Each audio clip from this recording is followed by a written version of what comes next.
안녕하세요. 애니의 설레는 문학여행의 박윤정입니다.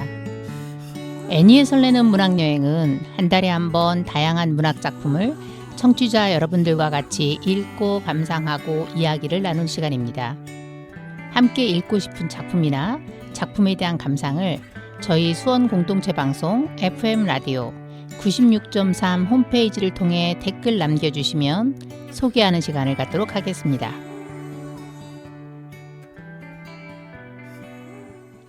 이번 7월은 저희 소네 FM의 특별한 달입니다. 저희가 작년 7월에 FM 96.3 채널로 개국을 하고 1년이 되는 달이거든요. 그동안 방송국을 운영하시는 선생님들, 그리고 매주 방송을 만드는 DJ 선생님들을 보면서 그분들의 노력을 보아왔습니다. 이 모든 분들의 정성이 저희 소네 FM을 이끌어가는 힘이 아닐까 싶습니다. 이분들의 노력에 감사함을 표하고 소네 FM의 개국 1주년을 축하드립니다. 저도 또한 작년 8월경 교육을 받고 9월부터 방송을 시작해서 이번 달까지 11개월 동안 방송을 진행하고 있는데요.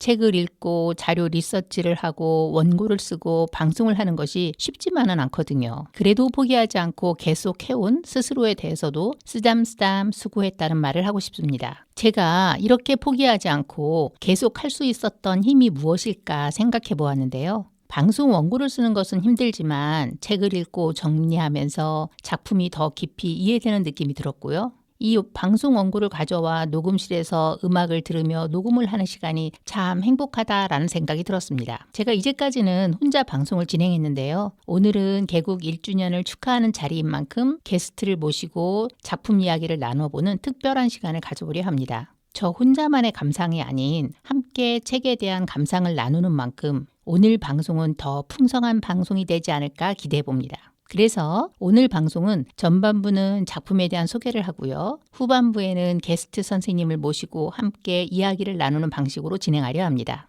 오늘 여러분과 함께 감상할 작품은 정지아 작가의 아버지의 해방일지라는 소설입니다. 많이 요즘 핫한 소설이라서 들어보셨을 텐데요. 제가 이 소설을 처음 만난 것은 유시민 작가가 진행하는 알릴레오 북스에 나온 정지아를 만나면서예요. 알릴레오 북스에서 유시민 작가와 정지아 작가가 자담을 나누는 방식으로 이야기가 진행되었는데요. 내용이 유쾌해서 책을 꼭 읽고 싶다는 생각을 하게 했습니다. 이후 도서관에서 책을 빌리려고 했지만 늘 대출이라 예약조차도 불가능했습니다. 그렇게 몇 달을 기다리다 포기하고 결국 책을 사서 읽게 되었는데 책이 재미있어서 단숨에 읽게 되었습니다. 제가 처음 정지아 작가를 만난 것은 20대 초반 정지아의 빨치산의 딸이란 책을 통해서였습니다. 내용은 잘 기억나지 않지만 무겁고 진중했던 기억이 있습니다. 그리고 살면서 정지아라는 작가는 잊고 지냈던 것 같아요. 그런데 이번에 만난 아버지의 해방일지는 빨치산의 딸과 다르게 가볍고 유쾌하고 일상적이었습니다. 어쩌면 30년의 시간의 흐름이 그리고 그동안의 시대의 변화가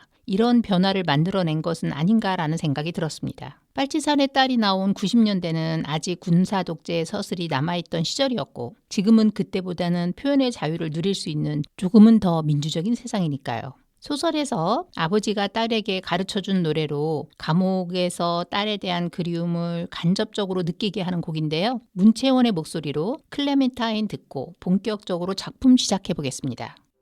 아버지의 해방일지는 아버지의 죽음에서부터 3일장을 치르고 유골을 아버지의 운기가 남아있는 곳에 뿌리는 것으로 이야기가 끝납니다. 며칠이라는 짧은 시간의 흐름, 그리고 장례식장이라는 한정된 공간 속에서 펼쳐지는 이야기지만 나라는 인물과 작품 속 등장인물들의 이야기를 통한 회상적 방식을 통해 이런 시공간의 한계성을 극복하며 이야기가 전개됩니다. 아버지의 죽음으로 작품의 도입은 시작되지만 작품은 바로 나의 회상을 통해 아버지의 모습을 그려나가는데요. 어린 나에게 아버지란 존재는 4살 때의 아버지는 나에게 나와 같은 존재였다라고 표현될 만큼 닮고 싶은 존재였다라고 표현됩니다. 하지만 아버지가 감옥으로 끌려가고 조금씩 철이 들면서 나는 아버지가 빨치산이라는 것을 인식하게 됩니다. 반공교육이 한창이던 시절에 빨치산 아버지에 대한 생각은 아버지를 바라보는 딸의 인식에 균열을 가져오게 하는데요. 이런 인물의 갈등을 작품은 아버지를 선택하면 매국이 되고 국가를 선택하면 불효가 되었다라고 표현합니다.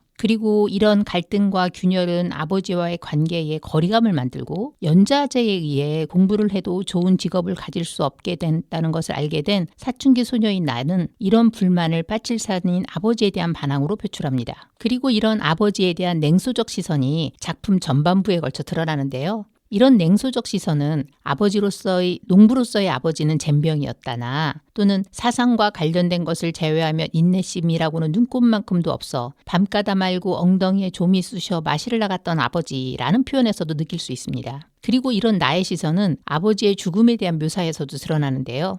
글의 처음에 작품의 시작에서 아버지가 죽었다. 전봇대에 머리를 박고 평생을 정색하며 살아온 아버지가 전봇대에 머리를 박고 진지일색으로 삶을 마감한 것이다 라는 묘사는 아버지의 죽음을 바라보는 시선이 딸이 아닌 마치 객관적인 작가인 것 같은 냉정함을 느끼게 합니다. 이렇게 아버지의 죽음이라는 비장한 사건과 딸의 객관적이고 냉정한 시선은 작품에서 거리감과 긴장감을 느끼게 하는데요. 반대로 이러한 기법은 독자로 하여금 작품을 식상하게 느끼지 않고 흥미를 가지고 읽게 하는 효과를 주고 있네요. 하지만 딸은 장례식에 나타난 사람들의 이야기를 통해 아버지의 삶을 입체적으로 조망하게 되는데요. 자신의 모내기를 뒷전으로 하고 동네 한시의 교통사고 처리를 도와준 이야기나 전쟁의 와중에 죽게 된 경찰을 면서도 살린 이야기, 다문화 가정에서 상처받은 아이를 보듬은 이야기 등은 인간으로서의 아버지의 모습을 다시 이해하게 하는 계기가 됩니다. 그리고 자발적으로 동네 머슴이 되어 나보다는 남을 위한, 나보다는 약자의 민중을 위한 삶을 살았던 아버지의 장례식은 진정으로 아버지의 삶을 기리는 사람들로 북적이고 어느 누구의 장례식보다 따뜻한 위로를 받는 자리가 됩니다. 그리고 이를 통해 딸은 빨치산인 아버지가 아니라 자신의 신념을 굽히지 않고 자신이 옳다고 생각하는 방향으로 삶을 살았던 한 인간으로서의 아버지를 이해하게 됩니다. 이런 아버지에 대한 이해를 작품은 이렇게 표현합니다. 같이 감상해 보겠습니다. 아버지는 갔어도 어떤 순간에 아버지는 누군가의 시간 속에 각인되어 기억을 떠올릴 때마다 생생하게 살아날 일이다. 나의 시간 속에 존재할 숱한 순간에 아버지가 문득 그리워졌다. 누구에게나 그렇겠지만 저에게도 아버지는 기억의 자락자락마다 그리운 존재입니다. 초등학교 때 해방을 맞이하고 인민군이 되면 고등학교도 가고 대학도 갈 수 있다는 말에 인민군에 자원 입대했던 저의 아버지 또한 전쟁 무렵 격동의 시간을 보냈습니다. 아버지는 무려 7년인가를 군인으로 사셨는데 아버지가 어떻게 인민군에서 국군이 되고 어떻게 중공군의 포로가 되었다가 거기서 탈출하게 되었는지에 대한 이야기를 어릴 적 저는 옛날 이야기처럼 들으며 자랐습니다. 저희 아버지 또한 소설 속 아버지처럼 자상한 아버지였는데요. 어릴 적 아버지에 대한 추억은 함께 놀고 아버지와 함께 깔깔대던 기억입니다. 어릴 적 정전이 되면 아버지와 같이 숨바꼭질을 하던 이야기, 같이 말타기 놀이를 했던 추억, 그리고 그때 배꼽 잡고 웃던 기억 등은 때론 삶이 힘들어도 주저하지 않고 다시 일어서게 만드는 힘이 되었습니다. 아버지의 죽음 이후 많은 시간이 지났지만 당신은 웃지도 않으면서 던졌던 능청스러운 유머가, 그 소리가 아직도 저는 그립습니다. 청취자 여러분 어떠십니까? 저는 소설을 읽으면서 저의 아버지 생각을 많이 했습니다. 박완규의 목소리로 아버지 듣고 다시 시작하겠습니다. 그리고 작가의 이런 아버지에 대한 이해는 아버지를 수년간 감옥에서 자유롭지 못하게 하고 이를 통해 딸인 나와의 거리를 만들었던 당시 시대적 모순을 인식하는 모습으로 나아갑니다. 이 장면 같이 감상해 보겠습니다. 아버지와 다름을 깨닫고 아버지를 닮고자 서서 오줌을 눌 만큼 아버지는 나의 전부였다.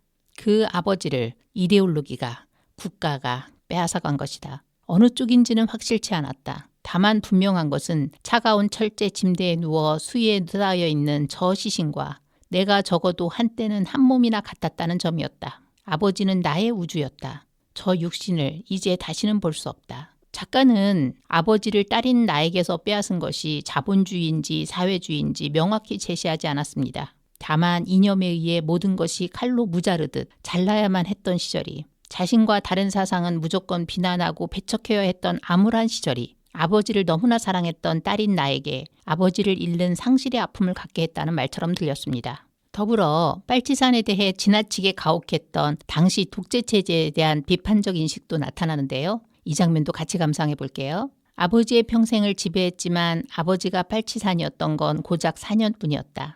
고작 4년이 아버지의 평생을 옥죄인 건 아버지의 신념이 대단해서라기보다 나만이 사회주의를 금기하고 한번 사회주의였던 사람은 다시는 세상으로 복귀할 수 없도록 막았기 때문이다. 아무것도 할 수 없는 자의 시간은 흐르지 않는다. 그래서 아버지는 곤약 4년의 세월에 박제된 채 살았던 것이다. 하나의 공동체 안에는 다양한 삶의 모습과 다양한 생각들이 있고 이런 생각들이 어떻게 조화를 이루어 다양한 색채로 표현되느냐가 중요하잖아요. 작품에서 좌익인 아버지가 군인이었고 우익인 친구와 단짝인 것처럼요. 하지만 독재 치하에서는 이렇게 다른 생각은 받아들여지지 않고 터부시되었고 억압되었잖아요. 사회주의라는 이유로 감옥에 가고 이런 가족을 두었다는 이유로 연좌제란 이름으로 직업 선택의 기회를 제한하고 출세를 막았고요. 작품 속 총명했던 사촌 오빠가 빨치산인 아버지 때문에 좌절하고 딸엔 나의 결혼이 무산되는 것처럼요. 이는 우리 현대사의 큰 비극이었다는 생각을 작품을 읽으면서 하게 되었습니다. 작품에서 또한 빨치산의 딸로 살아야만 했던 스스로의 삶에 대해서도 언급되는데요. 어떤 딸인지 어떤 딸이어야 하는지 생각해보지 않았다. 누구의 딸인지가 중요했을 뿐이다. 빨치산의 딸이라는 수렁에서 빠져나오기 위해 발버둥을 치는데 나는 평생을 바쳤다. 아직도 허우적거리는 중이다.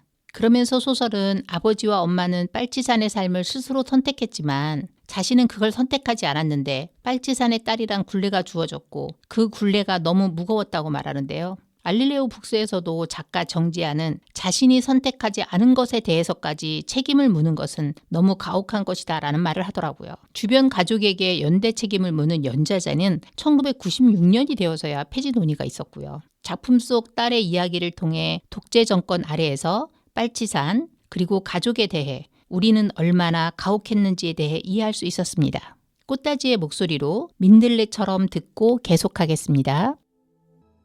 앞에서도 말씀드린 것처럼 이 작품은 빨치산이었던 아버지에 대한 이야기지만 비장하지 않고 경쾌하고 일상적인데요. 실제로 광주일보에 연재된 작가 정지아의 인터뷰를 보면 작가는 의도적으로 웃음 코드를 작품에 실으려고 했다 합니다. 이번 소설은 좀 가볍고 경쾌하게 쓰려고 작정을 했었거든요. 그래야 요즘 친구들도 읽어주지 않을까 싶어서요. 이런 유머 코드는 소설을 읽으면서 때로 박장대소하게 하기도 했는데요. 마치 잔혹하고 기괴한 것을 희곡적으로 풀어내는 블랙 코미디처럼 이 작품은 진지한데 웃기고 웃고 나면 진지하게 생각하게 하는 장면이 참 많았습니다. 특히 저는 깔끔한 엄마가 밖에서 먼지와 풀씨를 옷에 묻혀온 아버지에게 잔소리하는 장면이 정말 재밌었는데요. 이 장면 같이 감상해 볼게요. 알고 본 게 당신은 사회주의가 아니구만. 옷 털고 손 좀 닦자는데 웬 사회주의? 나는 하도 어이가 없어 읽고 있던 네 책을 내려놓고 아버지를 주시했다. 사회주의의 기본은 뭐여? 속도 없는 어머니가 아는 건 나왔다고 냉큼 아른 척을 하고 나섰다. 그야 유물론이제라.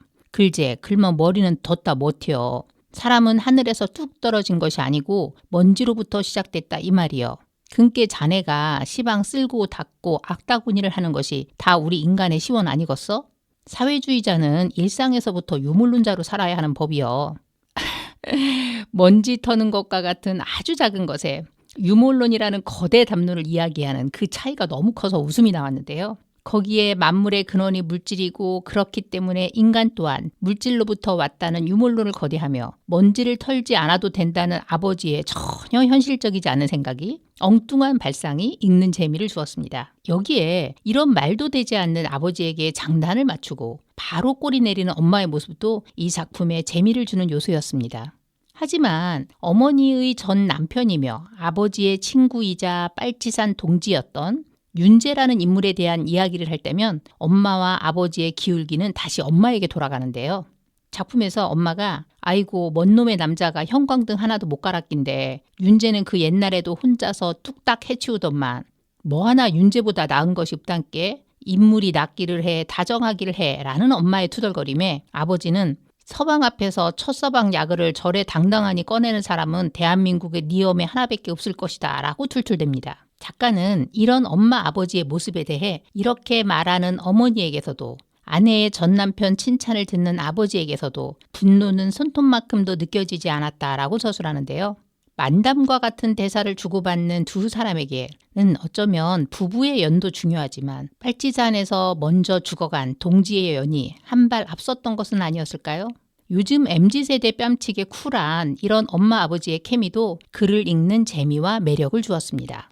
저는 이 소설이 비록 초반에는 냉소적 시선으로 부모의 모습을 그리는 딸의 시선이 느껴지지만 그럼에도 이 작품은 아버지에게 드리는 헌사라는 생각이 들었는데요. 사람이 오죽하면 그러겠어 라는 말로 표현되는 아버지의 사람에 대한 이해와 애정이 장례식장에 모인 사람들의 기억에 의해 생생하게 살아나기 때문인데요. 이렇게 내가 아닌 타인의 시선과 말로 아버지의 모습을 되살리는 모습을 통해 딸인 나의 아버지에 대한 애정과 찬사를 느낄 수 있었습니다. 이런 점에서 이 작품은 빨치산 아버지에 대한 이야기가 아닌 사람에 대한 신뢰와 애정을 갖고 살려한 인간으로서의 아버지에 대한 이야기로 보편성을 획득하고 이는 독자로 하여금 자신의 아버지를 떠올리고 작품 속 딸에게 공감하게 한다는 생각이 들었습니다. 여기까지 오늘 방송의 전반부로 작품에 대한 간략한 소개를 했는데요. 악동 뮤지션의 목소리로 매력 있어 듣고 다시 시작하는 후반부에서는 게스트분을 모시고 이야기를 계속하겠습니다. 안녕하세요 선생님. 이렇게 방송국까지 찾아와 주셔서 정말 감사합니다. 먼저 간략한 자기소개 부탁드립니다. 안녕하세요. 저는 메탄동에 살고 있는 이경임이라고 합니다. 예, 간단하게 소개해 주셨는데 그림 그리시는 분이시고요. 그림을 아주 잘 그리세요. 예. 자, 그리고 이제 선생님이 작년에 제 주변에서 가장 많은 책을 읽은 분인데요. 어떻게 그렇게 많은 책을 읽을 수 있었는지에 대해서 먼저 말씀 부탁드려요. 작년에 삼수하던 아들이 공부를 하다가 공부가 너무 힘들다면서 좀 도와달라고 하더라고요. 어떻게 도와주면 되는지 물어봤더니 도서관에 와서 본인 옆에 앉아 있어주면 좋겠다고 했어요. 그 말을 들을 땐 아득했어요. 도서관 열람실에 앉아 있어 본 지가 30년도 훌쩍 지났고 내가 과연 의자에 앉아 있을 수 있을지 걱정이 먼저 앞섰어요. 불가능한 일을 부탁하는 건 아니라는 생각이 들어서 한번 해보자 하고 도서관에 가서 앉아서 책을 읽는데 그렇게 처음에는 잠이 오더라고요. 처음에는 잠도 많이 잤어요. 어느 정도 적응이 되어 책을 읽기 시작했는데 10시간 가까이 앉아 책을 읽다 보니 많은 책을 읽게 되었어요. 그쵸. 한 책을 몇 시간씩 읽는 게 생각보다 어려운 일이더라고요. 그래서 4, 5권을 한꺼번에 읽기 시작했어요. 병렬 읽기를 한 거죠. 과목 바꾸어 공부하듯이 그렇게 바꿔가면서 읽었어요. 아, 네. 그렇게 읽다가 보니까 일주일이 지나면 한 4, 5, 4권에서 5권이 읽혀져 있었어요. 그러니까 재미있기도 하고 성취감도 느껴져서 좋았고 그때 아버지의 해방일지를 읽었는데 이 책을 한 호흡에 바로 다 읽었어요. 참 재미있게 읽었죠. 네. 그러니까 책장의 마지막을 듣고 바로 또 다시 바로 첫 페이지를 펼쳐서 네. 다시 또 읽었었어요. 아, 2번 반복해서 읽으셨어요? 예, 네. 바로. 그래서 굉장히 재미도 있었고 많은 생각을 하게 한 책이었어요. 아, 네. 제가 느끼기에는 그 엄마의 그 아들이라고 해야 할까요? 아니면 그 아들의 그 엄마라고 해야 할까요? 아들과 함께 도서관에서 책을 읽는 엄마도 멋지지만 그걸 부탁한 아들은 더 멋지네요. 본인이 열심히 하겠다는 의지가 있어야만 그런 부탁을 할 수 있는 거잖아요. 아, 멋지세요. 이렇게 열심히 했으면 결실이 안 좋을 수가 없을 것 같은데요. 자랑 좀 해주세요. 아, 뭐 자랑 그렇죠. 이거 자랑인 거죠. 아들 자랑. 아, 좋죠. 예. 대학교에 원하는 과에 갔고 4년 전면 장학금도 받고 와. 그렇게 해서 지금 대학 생활을 이제 한 학기 마쳤는데 아주 열정적으로 열심히 대학 생활을 하고 있어요. 아, 멋있네요. 아니, 다른 사람들은 돈을 쓰면서 대학을 다니는데 아드님은 돈을 벌면서 대학을 다니고 계시네요. 예, 예, 부럽습니다. 예, 자, 이제 책에 대한 이야기로 들어가 볼게요. 책을 그러니까 지금 2번 읽으신 건가요? 아니면 몇 번 읽으셨어요? 한 3번, 아. 4번 가까이, 4번 와. 정도 읽었죠. 예, 책을 읽고 나서 어떤 느낌이 드셨어요? 처음에는 읽으면서 결코 가벼울 수 없는 이야기였는데 그쵸. 읽고 나서는 웃기기도 하고 슬프기도 하고 근데 일상의 그 무거운 일상들을 꽤나 유머러스하게 이렇게 표현도 되고 네. 그렇게 삶도 사라졌고 그랬던 것 같았어요. 네. 근데 결코 가벼울 수 없는 아버지의 삶이었지만 아버지가 살면서 이게 삶을 이어가면서 내려놓는 방법도 아시게 된 것 같고 네. 그리고 내려놓으면서 본인을 포함한 주변의 모든 사람들과 상황들을 용서할 수 있었던 아버지였던 것 같아요. 아, 네. 내려놓으면서 네. 어떤 그런 실은 이념으로 인해서 당신이 고통받고 이런 것에 대해서도 용서할 수 있게 되었다라는 말씀이신 거죠? 네, 그렇죠. 네. 본인을 용서할 수 없었다면 아마 작은 아버지 같이 살았을 수 있지 아, 않을까 네, 네. 그런 생각이 네. 들더라고요. 본인으로 인해서 망가지게 된 전 그 집안의 가족들 모든 가족들의 그 슬픔 그 비극을 네. 아버지가 본인을 용서하지 못하면 그걸 감당하지 못해서 아마 삶을 이어가지 못했을지도 네. 모르겠다는 생각이 들더라고요. 네. 근데 스스로를 용서할 수 있었기 때문에 그 아버지의 그 신념인 사회주의의 그 신념인 그 민중과 함께 잘 사는 사회를 세상을 만들고 싶어하는 마음을 계속 이어갈 수 있었던 것 같아요. 네, 알겠습니다. 네. 아, 이 용서할 수 있었기 때문에 수용할 수 있었다라는 말씀이 특히 더 많이 와닿네요. 네, 감사합니다. 다음 이야기 진행해 볼게요. 책을 읽으면서 특히 감동적인 부분이 있다면 어떤 장면이 좋으셨어요? 잔잔하고 소소한 아버지의 에피소드들을 꽤 여러 편이 있어요. 그 중에서 저는 작은 아버지 이야기들이 꽤 감동적이기도 하고 가슴이 아픈 부분들이 많아서 많이 기억이 나요. 네. 아리가 연좌제라는 이유로 어떤 진로에 대해서 희망을 가질 수 없어서 책만 읽고 있는 모습을 보고 아버지가 하고 다툰 적이 있는데 그때 집을 나가려고 이렇게 나서면서 누가 따라오는 사람이 있어서 보니 작은 아버지가 왔었는데 그때 작은 아버지가 하는 이야기였어요. 네. 저 길이 암만 가도 끝나들 안 해야 그러면서 자전거를 태우고 집으로 돌아왔는데 아리가 내리면서 작은 아버지에게서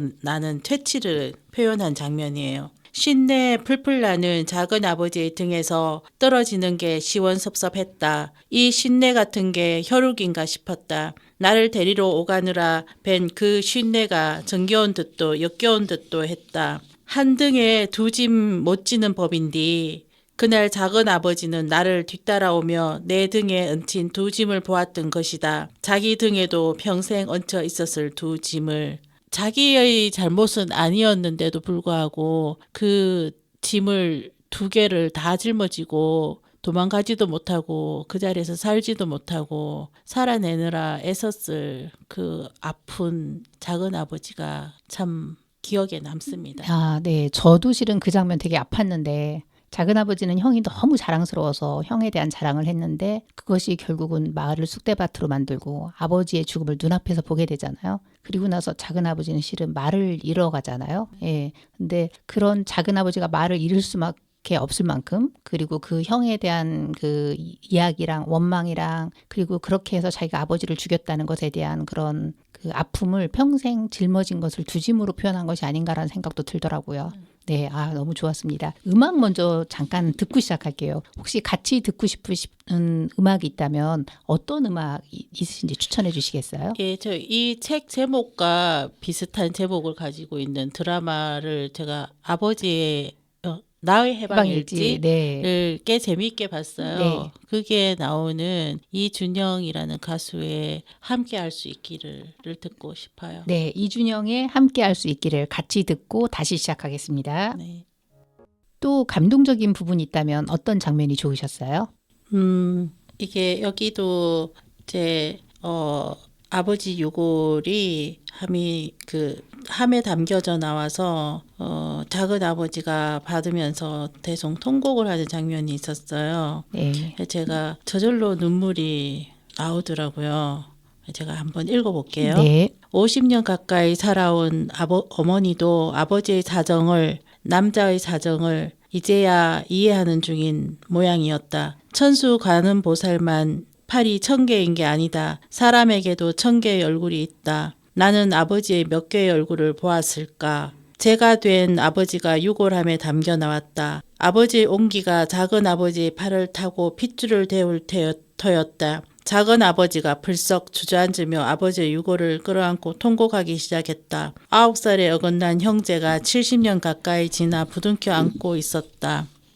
나는 유골의 온기가 근 70년 동안 화석처럼 굳은 작은 아버지의 마음을 따스하게 녹여주기를 간절히 기도했다. 아버지로 인해 공공했을 사촌들의 마음도 저만치 자기들끼리 모여있던 아버지의 동지들이 아버지의 유골을 향해 다가오고 있었다. 이 장면을 읽으면서 눈물이 굉장히 많이 났는데 네. 이때까지도 작은 아버지는 9살 이후로 성장이 멈춘 채로 살아왔을 것 같더라고요. 네. 굉장히 마음이 아팠어요.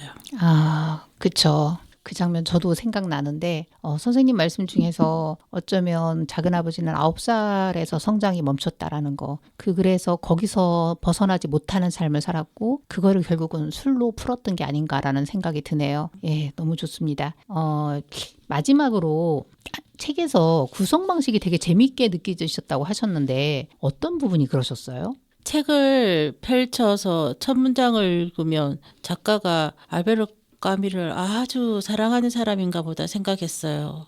첫 문장이 아버지가 죽었다. 전봇대에 머리를 박고로 시작을 해요. 그리고 아버지의 장례식장에서의 일어난 에피소드들로 이야기가 전개가 되거든요. 네. 근데 알베르 까뮈의 이방인에서 첫 문장이 오늘 엄마가 죽었다. 아니 어쩌면 어제였을까. 라고 시작을 하는데 전보를 받고 어머니 부고 전보를 받고 장례식장에 참석하면서 이야기가 전개가 돼요. 네. 저는 보면서 이 작가가 알베르 까미를 굉장히 좋아하고 사랑하나 보다.